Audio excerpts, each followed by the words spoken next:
রাজধানীর অলিগলি সহ প্রধান সড়কগুলোতে দাপিয়ে বেড়াচ্ছে ৩ চাকার ব্যাটারি চালিত রিকশা। সেই সঙ্গে শহরের বিভিন্ন সংযোগ সড়ক তো আছেই, এমনকি অভিজাত এলাকার নিষিদ্ধ সড়কেও এসব রিকশা চলাচল করতে দেখা যায়। তাদের চলার ভঙ্গি এমন যে কাউকে তোয়াক্কা করার সময় নেই। ট্রাফিক আইনকে বৃদ্ধাঙ্গুলি দেখানো বিপজ্জনক এসব রিকশা বিভিন্ন সময়ে চলাচল বন্ধের দাবি উঠলেও কিছুতেই যেন বন্ধ হচ্ছে না। এ কারণে প্রতিদিনই ঘটছে ছোট বড় নানা ধরনের দুর্ঘটনা। জীবনের ঝুঁকি থাকলেও সড়কে তীব্র গতিতে চলা এসব রিকশায় চড়ছে যাত্রীরা। সময় কিছুটা বাঁচলেও জীবনের ঝুঁকি থাকায় এসব রিকশা চলাচল বন্ধ করা জরুরি বলে মনে করছেন সচেতন যাত্রীরা। এগুলো তো হাইওয়ে রোডে দেওয়া সম্ভব না। এগুলো মনে করেন না, জনগণেরও ক্ষতি, গাড়ি হাইওয়ে রোড হইলে তো সবারই সমস্যা, আমাদেরও সমস্যা। দুর্ঘটনা তো হবে, দুর্ঘটনা তো এটা তো কোনো রকমের মিষ্টি নেই, দুর্ঘটনা হবে। এটা জনগণেরও ক্ষতি, আমাদেরও ক্ষতি, সবারই ক্ষতি, গাড়ি চালকদেরও ক্ষতি। মনে করেন না, এগুলো তো হঠাৎ ব্রেক করতে পারবে না, উল্টিয়া পড়বো, মানুষ আরও অ্যাক্সিডেন্ট হইব বেশি, জনগণের কোনো নিরাপত্তা থাকবে না।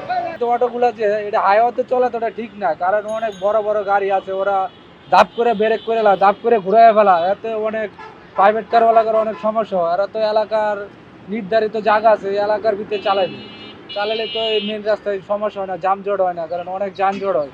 তখন লাগে ওরা হাইওয়েতে চলা, ভিআইপি রাস্তাতে ওরা দুর্ঘটনা হইতেছে। ভিআইপি রাস্তা দিয়ে চালা ওরা গাড়ি, ওরা ঠিক না, ওরা এলাকার ভিতরে চালাবো, এলাকার ভিতরে চালাইলে কোনো সমস্যা নাই। ব্যাটারি চালিত রিকশা দিয়ে যারা জীবিকা নির্বাহ করেন তারাও চান একটি সুনির্দিষ্ট নীতিমালা তৈরি হোক। পাশাপাশি পুলিশের চাঁদাবাজিও বন্ধের দাবি তোলেন তারা।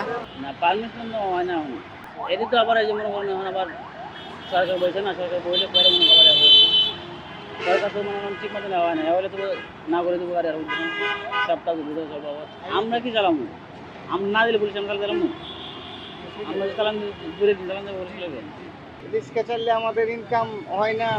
তারপরে এদিকে হাইওয়ে রোডে যদি আমরা একবার যদি উঠে পড়ি, পুলিশ আমাদেরকে আটকে দেয়, আটকে দেখার বিল করে, তারপরে আমাদের কাছ থেকে জরিমানা নেয় 500-600, নাহলে ছাড়ে না।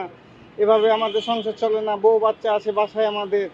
এভাবে করে রিক্সা চালালে তো আমাদের চলবে না, একবার তো আমাদেরকে অনুমতি দিতে হবে হাইওয়েতে ওঠার জন্য। সরেজমিনে ঘুরে দেখা গেছে ব্যাটারি চালিত রিকশা রাজধানীর মহাখালী, ফার্মগেট, বনানী, গুলশানের মতো অভিজাত এলাকার মূল সড়কে চলাচল করছে। এ কারণে ওইসব সড়কে সৃষ্টি হচ্ছে যানজট ও বিশৃঙ্খলা, ঘটছে দুর্ঘটনাও। ফলে বিপাকে পড়ছেন ব্যক্তিগত গাড়ি ও বাস চালকেরা। গাড়ির কাগজপত্র নাই, তাদের অভিজ্ঞতা নাই, যেমনে মন চায় হেমনে যে জায়গায় এই জায়গায় নামাইছি, আবার এই জায়গায় যাত্রী উঠে যাচ্ছি, নামাইতেছি, এগো কোনো শেষ নাই। রাস্তার মাঝখান দিয়ে চালায়, তারপরে সাইড দেয় না, তারপরে টানে জোরে, এর লেগে জ্যাম লাগেছে, আঁকা বাঁকা চলতেছে রাস্তায়, এই জন্য জ্যাম লাগতেছে। রাজধানীর মহাসড়কগুলোতে রিকশা প্রবেশে রয়েছে আইন, তবে রিকশা চালকরা সেই আইন অমান্য করে প্রবেশ করছেন মহাসড়কে। পুলিশের নজরে পড়লে মাঝে মাঝে তাদের জরিমানা করা হয়।